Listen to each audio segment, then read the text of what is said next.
దర్శనం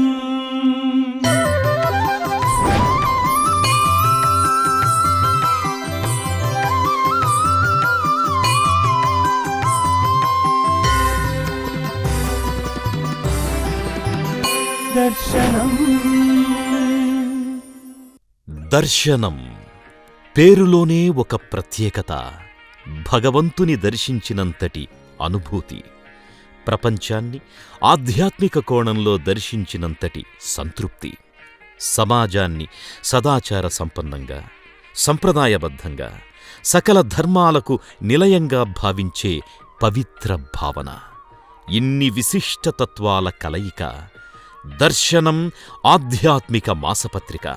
కీర్తిశేషులు మరుమాముల రాజమౌళి శర్మగారి ఆశయాలకి ప్రతిరూపంగా వారి ఆత్మజులైన సోదరద్వయం దత్తాత్రేయ శర్మ, వెంకటరమణ శర్మల నిర్విరామ కృషి, నిత్య చైతన్య స్ఫూర్తి దర్శన వికాసానికి దోహదం చేసింది. ఎందరో మహనీయులైన విద్వాంసులు, కవులు, రచయితలు, కళాహృదయులు సమాదరించగా ఆధ్యాత్మిక సాహిత్య జగత్తులో తనకంటూ ఒక విశిష్ట స్థానాన్ని దర్శనం పదిలపరుచుకున్నది. ఇంతటి పురోగతికి దోహదం చేసిన పత్రికా ప్రస్థాన చరిత్రను తెలుసుకోవలసిన అవసరం ఎంతైనా ఉంది. నేడు పత్రికలు నడపడం అంటే చేతులు కాల్చుకోవడమే. పెద్ద పెద్ద పత్రికలు సైతం నిలదొక్కుకోలేక వెలవెలబోతోన్న నేటి కాలంలో ఒక ఆధ్యాత్మిక మాసపత్రిక పాఠకులతో అభిమానంతో చదివింపజేసిన ఘనత దర్శనంకి దక్కుతుంది. కేవలం పత్రికను నడపడం ఒక్కటే కాదు, సమాజంలో ధార్మిక క్రియాకలాపాలకు చేయూతనందించడం, సనాతన సంప్రదాయాలను ప్రతిబింబించే కార్యక్రమాలకు రూపకల్పన చేయడం, అందరిలోనూ సద్గుణ సంపత్తిని పెంపొందింపజేసే సత్కార్యాలను ఆచరింపజేయడం వంటి బాధ్యతలను సైతం దర్శనం సమర్థవంతంగా నెరవేర్చింది, నెరవేరుస్తున్నది. సర్వతోముఖంగా ఆధ్యాత్మిక ప్రపంచంలో ముందుకు సాగుతూ ఎందరికో మార్గదర్శనం చేస్తున్నది. పవిత్ర భారత భూమి వైదిక ధర్మాలకు నిలయం. వేదోక్త సంస్కృతిని, సంప్రదాయాలను విశ్వవ్యాప్తం చేస్తున్న చతురామ్నాయ పీఠాల జగద్గురువులు, ధర్మాచార్యులు, పీఠాధీశ్వరులు ఈ వేదభూమిలో విరాజిల్లుతున్నారు. ఆ మహాత్ములను గురువందనం పేరుతో పూజించి లోకానికి ఆధ్యాత్మిక సందేశాలనందించి ప్రపంచాన్ని ధర్మమార్గం వైపు నడిపించేందుకు దర్శనం అనేక పర్యాయాలు పూనుకున్నది. శ్రీమద్ శంకర భగవత్పాదులు మొదలుకొని నేటి వరకు జగద్గురు పరంపర సమాజాన్ని పవిత్ర ధర్మమార్గంలో ప్రచోదనం చేస్తున్నది. ఆ గురు పరంపరను ఎప్పటికప్పుడు దర్శించుకుంటూ వారి సందేశ ప్రవాహాలను పవిత్ర గంగాధారల వలె లోకంలో ప్రయాణింపజేసే కర్తవ్యాన్ని దర్శనం తన భుజస్కంధాలకెత్తుకున్నది. పీఠాధిపతుల ధార్మిక క్రియాకలాపాలను సమాజం దగ్గరకు చేర్చి ఆరోగ్యకరమైన వాతావరణాన్ని కల్పించింది. జగద్గురువులను భక్తిశ్రద్ధలతో సత్కరించి ధర్మపథాన్ని దృఢం చేసింది. జగద్గురువుల వలనే ఆధ్యాత్మిక ప్రవక్తలెందరో నేడు సమాజంలో సదాలోచనలను, ప్రేరణలను అందిస్తూ ముందుకు సాగుతున్నారు. వారి సేవలను గుర్తించిన దర్శనం వారికి గురు సత్కారంగా సమ్మానించి ధార్మిక వరేణ్యాది పురస్కారాలను ప్రదానం చేసి వారిలో ధర్మోపదేశ చైతన్యాన్ని రగిలింపజేసింది. అలాంటి ప్రవక్తల జీవన విశేషాలను సమాజానికందించి స్ఫూర్తిని నిలిపింది. ధర్మోపదేశాలు ఒకవైపు సాగుతుంటే వైదిక ధర్మానికి అనుగుణంగా యజ్ఞయాగాది క్రతువులు మరోవైపు సమాజంలో ధర్మనిరతిని నిలుపుతున్నాయి. ఈ సత్యాన్ని గ్రహించిన దర్శనం యాగ నిర్వాహకులైన సోమయాజులను, యజ్ఞ నిర్వాహకులను, నిత్యాగ్నిహోత్రులను సత్కరించి వేదధర్మ వికాసానికి తన వంతు పాత్రను నిర్వహించింది. చిన్న చిన్న యాగాలు మొదలుకొని మహాక్రతువుల వరకు ఎక్కడ ఏ పవిత్ర యజ్ఞం జరిగినా అక్కడ దర్శనం ప్రత్యక్షమై ఆ యాగ విశేషాలను ఎప్పటికప్పుడు పత్రిక ద్వారా సమాజానికి అందించింది. భగవద్గీతలో చెప్పినట్టుగా మానవాళి కామనలను సఫలం చేసే యజ్ఞ కార్యక్రమాలను విరివిగా నిర్వహింపజేస్తూ మానవాళి ఆయురారోగ్య భాగ్యాలను ఆకాంక్షించింది. ఉపనిషత్తులు, ఇతిహాసాలు, పురాణాలు సమాజంలో హితమయమైన జీవన విధానానికి నాంది పలుకుతున్నాయి. మనిషి ఎలా జీవించాలో, ఎలా జీవించకూడదో తెలుపుతున్నాయి. పురాణేతిహాసాలే లేకుంటే సమాజం పెడదారులు పట్టే ప్రమాదముంది. నైతికంగా, నాగరికంగా, త్యాగమయంగా బ్రతుకును గడిపేందుకు సంప్రదాయ సాహిత్యం అపరిమితంగా దోహదం చేస్తున్నది. ధర్మార్థ కామమోక్షాలు అనే చతుర్విధ పురుషార్థాలను సాధించాలి అంటే ధర్మబద్ధ జీవనం ముఖ్యం. దానికి వలసిన సాహిత్యాన్ని కథల రూపంలో, వ్రతదీక్షల రూపంలో, పండుగల రూపంలో అందరికీ తెలుపుతూ దర్శనం ప్రయోజనాత్మక పాత్రను నిర్వహిస్తోంది. తీర్థక్షేత్రాలలో, ధార్మిక సంస్థలలో జరుగుతోన్న భక్తిమయ సేవలను ఎప్పటికప్పుడు వ్యాసాల రూపంలో లోకానికి అందిస్తూ ప్రత్యక్షంగా దర్శించుకోలేని వారికి ఇంటినుంచే పరోక్షంగా దర్శింపజేసి లోకానికి మహోపకారం చేస్తున్నది. సమాజోపయోగమైన జ్యోతిష్య, ధర్మశాస్త్ర, నిత్య, నైమిత్తిక, జపతపో విశేషాలను నిష్ణాతుల ద్వారా అమూల్యాంశాల రూపంలో అందజేస్తున్నది. సమాజంలో ధర్మం నిలవడానికి కారణభూతులవుతోన్న వేద పండితులను, పురోహితులను, సేవాతత్పరులను ప్రోత్సహించే సమాచారాన్ని అందజేస్తోంది. అగచాట్లు పడుతోన్న ధార్మిక సేవాతత్పరులకు చేయూతనందించేందుకు ఎంతగానో కృషి చేస్తున్నది. అవధాన సప్తాహాల నిర్వహణ ద్వారా కవి పండిత లోకానికి దారి చూపింది. అష్టావధానులను, శతావధానులను, సహస్రావధానులను సత్కరించి వారి కృషికి బిరుదులను సమర్పించింది. ఎక్కడ ఏ విద్వత్ సభ జరిగినా అక్కడికి వెళ్లి మహనీయులను యథోచితంగా సత్కరించి తన కర్తవ్యాన్ని చక్కగా నెరవేర్చింది. ధార్మిక సేవా తత్పరులై సమాజోన్నతికి కృషి చేస్తున్న దాతలను, ధార్మికులను విశేషంగా సత్కరించి ధర్మం నిలిపేందుకు దారులు వేసింది. ధర్మానికి ఎక్కడ వ్యతిరేకంగా సంఘటన జరిగినా అక్కడికి వెళ్లి ధర్మవిరోధుల నుంచి కాపాడి ధార్మికులకు అన్ని విధాలా అండగా నిలిచింది. వేదాలు మొదలుకొని నేటిదాకా ఎక్కడ ఏ శ్రేయస్కరమైన సాహిత్యం వెలువడినా దానిని ప్రోత్సహించడం, ప్రచారం చేయడం ద్వారా ఆధ్యాత్మిక పరిమళాలను శాశ్వతంగా నిలిపేందుకు తీవ్రంగా కృషి చేసింది. నేటి సమాజంలో యువత పాశ్చాత్య నాగరికతా ప్రలోభాలకు లొంగిపోయి స్వీయ ధర్మాన్ని మరచిపోతున్నది. మాతృ సంస్కృతిని, మాతృదేశ వైభవాన్ని విస్మరిస్తున్నది.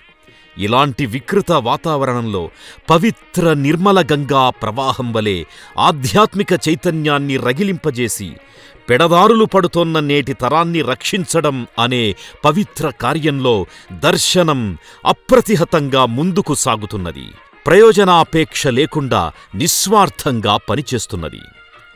ధర్మధేనువు ఏకపాదంతో కుంటుకుంటూ నడుస్తున్న ఈ కలియుగంలో ఆధ్యాత్మిక స్ఫూర్తిని రగిలించడమే లక్ష్యంగా ఆవిర్భవించిన దర్శనం ప్రస్థానంలో అమూల్య సేవలను అందించింది. ఇంకా ముందు ముందు కూడా అందించడానికి సమధికోత్సాహంతో సాగుతోంది.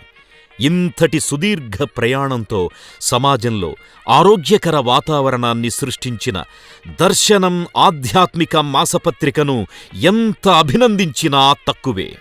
ఇంతటి విశిష్ట నేపథ్యం కలిగిన దర్శనం ఆధ్యాత్మిక మాసపత్రికను ఇంకా ఎక్కువ సంఖ్యలో పాఠకులు ఆదరించవలసిన అవసరం ఎంతైనా ఉన్నది. జయహో దర్శనం, జయ జయహో దర్శనం. మా దర్శనం శర్మ గారు అన్న పేరు పొందారు. ఆ దర్శనం పత్రికని నిర్వహించిన కారణం చేత వారి ఇంటి పేరే దర్శనం అయిపోయింది. వారు ప్రతి సంవత్సరం కూడా ఒక పెద్ద పండగ ఎట్లా నిర్వహిస్తారో అంత గొప్పగా గురువుల్ని తీసుకొచ్చి సత్కరించి లోకానికి అంతటికీ కూడా ఒక మంచి మార్గాన్ని ఏర్పాటు చేస్తున్నారు. మన తెలుగు రాష్ట్రాల్లో విశేషంగా దర్శనం అనేటటువంటి ఒక ఆధ్యాత్మిక మాసపత్రిక ద్వారా విశేషంగా జనాలకి కావలసినటువంటి ఆయా సందర్భాల్లో జనాలకి కావలసినటువంటి ధర్మానుష్ఠానం యొక్క మార్గదర్శనాన్ని ఈ పత్రిక ద్వారా అందిస్తూ ఉండడం ఇది అత్యంత సంతోషకరమైనటువంటి విషయం. దర్శనం అనేటటువంటి ఒక నామధేయం ఈ పత్రికకి అన్వర్థంగా ఉన్నది. అంటే దేని ద్వారా, ఏ సాధనము ద్వారా జనాలందరూ కూడా మన యొక్క సనాతన వైదిక ధర్మానికి సంబంధించినటువంటి విషయాలను దర్శించగలుగుతారో అటువంటి విషయాలను జనాలకి దర్శింపజేసేటటువంటిది, చూపించేటటువంటి మార్గదర్శకమైనటువంటి పత్రికగా ఇది ఎంతో ప్రసిద్ధిని పొంది విశేషమైనటువంటి జనాదరణ పొందినటువంటి పత్రిక. ఇది అత్యంత సంతోషకరమైనటువంటి విషయం. అందులోనూ విశేషంగా ఆయా సందర్భాల్లో శృంగేరి జగద్గురు శ్రీ ఆదిశంకర భగవత్పాదాచార్యుల వారిచే ప్రతిష్ఠింపబడినటువంటి చతురామ్నాయ పీఠములలో ఈ దక్షిణ దిక్కులో స్థాపితమైనటువంటి, ఈ శృంగేరి క్షేత్రంలో స్థాపితమైనటువంటి దక్షిణామ్నాయ శృంగేరి శారదా పీఠంలో జరుగుతూ ఉన్నటువంటి అనేక విధమైన ధార్మిక అనుష్ఠానములు, అలాగే జగద్గురువుల యొక్క ఉపదేశామృతము ఇత్యాది అనేక విషయాలను కూడా సమాజంలో ఉండేటటువంటి అనేక ఆస్తికుల వరకు తీసుకెళ్ళి వాళ్ళందరికీ కూడా ఈ విషయాలన్నీ తెలియజేస్తూ ఉన్నటువంటి విశేషమైన పత్రిక. ఈ పత్రిక ఇది విశేషమైనటువంటి అభివృద్ధిని పొందుతూ ఉన్నది. ఇది అత్యంత సంతోషకరమైనటువంటి విషయం. ఇదే రకంగా ఎన్నో దశకములు, శతమానములు ఈ పత్రిక విశేషమైనటువంటి జనాదరణను పొంది ఇంకా విస్తృతమైనటువంటి ధర్మ ప్రచారం చేస్తూ విశేషంగా అభివృద్ధిని పొందుగాక అని ఈ సందర్భంలో ఆశీర్వాదాన్ని తెలియజేస్తూ ఉన్నాం.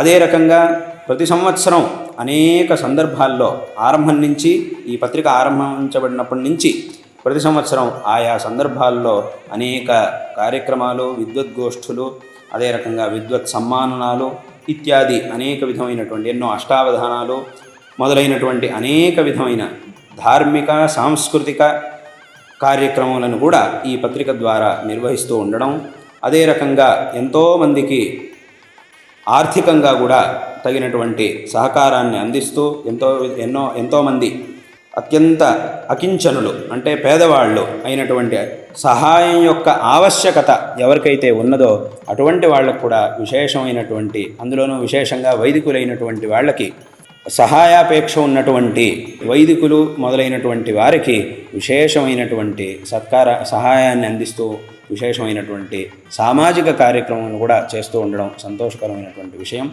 భవిష్యత్తులోనూ ఇదే రకంగా ధార్మిక, సాంస్కృతిక, సామాజిక కార్యక్రమాలన్నీ కూడా ఈ పత్రిక ద్వారా విశేషంగా జరుగుగాక, తద్వారా మీ అందరికీ కూడా సకల శ్రేయస్సులు లభించుగాక అని ఆశీర్వాదాన్ని తెలియజేస్తూ ఉన్నాం. ఈ కార్యములన్నిటిలోనూ విశేషంగా శ్రమిస్తూ ఉన్నటువంటి వెంకటరమణ శర్మ గారు మొదలైనటువంటి వారందరికీ కూడా మా యొక్క నారాయణ స్మరణపూర్వకమైనటువంటి ఆశీర్వాదాలను తెలియజేస్తూ, సమస్త ఆస్తికులకు మా ఆశీర్వాదాలను తెలియజేస్తూ ఈ భాషణాన్ని ఇక్కడికి ముగిస్తూ ఉన్నాం. దర్శనం పత్రిక అత్యంత ఉపయుక్తమైనటువంటి సమాచారాన్ని, మన ధర్మానికి ఏమాత్రం వ్యత్యాసం రాకుండా ఉండేటట్టు జనులకు ఆ ధర్మ విషయకమైన సమాచారాన్ని అందిస్తూ ఉన్నది. ఆ దర్శనం పత్రిక చేసే కృషికి నేను చాలా సంతోషించాను. వారి కృషిని అభినందిస్తున్నాను. అందుకే వారు తమరు హైదరాబాదులో ఉన్నప్పుడు, భాగ్యనగరంలో ఉన్నప్పుడు ఒక సార్వజనిక సభను మేము ఏర్పాటు చేస్తాం, తమరు వచ్చి ఆ సభలో మాట్లాడి వచ్చేటటువంటి భక్తులకు ఆశీర్వదించాలి అని అన్నప్పుడు నేను సంతోషంతో అంగీకరించాను. ఎందుకంటే దర్శనం పత్రిక వారు ఈ సభను ఏర్పాటు చేయటంలో కేవలం వారికి ధర్మం మీద ఉండేటటువంటి శ్రద్ధ, శృంగేరి జగద్గురువుల యందు ఉండేటటువంటి శ్రద్ధ, అనేక మంది భక్తులకు జగద్గురువుల వారి యొక్క సందేశాన్ని వినిపించాలి అనేటటువంటి ఆసక్తి, అవే వారి యొక్క ఈ ప్రార్థనకు కారణములు అనేటటువంటి దాన్ని నేను గ్రహించి, తప్పకుండా చెయ్యండి మీ కార్యక్రమం, నేను వచ్చి ఆశీర్విస్తాను వచ్చాను. ఇవాళ ఈ కార్యక్రమాన్ని చాలా భవ్యంగా ఏర్పాటు చేశారు. అనేక మంది ఇక్కడికి విచ్చేసి మాకు ఆనందాన్ని కలిగించారు. మీకందరికీ నా యొక్క పరిపూర్ణమైన నారాయణ స్మరణపూర్వక ఆశీస్సులు తెలియజేస్తున్నాను. మళ్ళీ వీలైనంత త్వరలో భగవంతుడు హైదరాబాద్ రావడానికి అనుగ్రహం చెయ్యాలని భగవంతుడిని ప్రార్థిస్తూ మీకందరికీ మరొక్క మారు ఆశీస్సులు తెలియజెబుతూ, విశేషించి దర్శనం పత్రిక యాజమాన్యానికి ప్రత్యేకమైన ఆశీస్సులు అందజేస్తూ ఈ భాషణాన్ని ఇంతటితో ముగిస్తున్నాను. హర నమః పార్వతీపతయే హర హర మహాదేవ. దర్శనం ద్విదశాబ్ది మహోత్సవాన మైసూరు అవధూత దత్తపీఠాధీశ్వరులు శ్రీ శ్రీ శ్రీ సచ్చిదానంద స్వామి వారికి దర్శనం సమర్పిస్తోన్న సభక్తిక గురువందనం.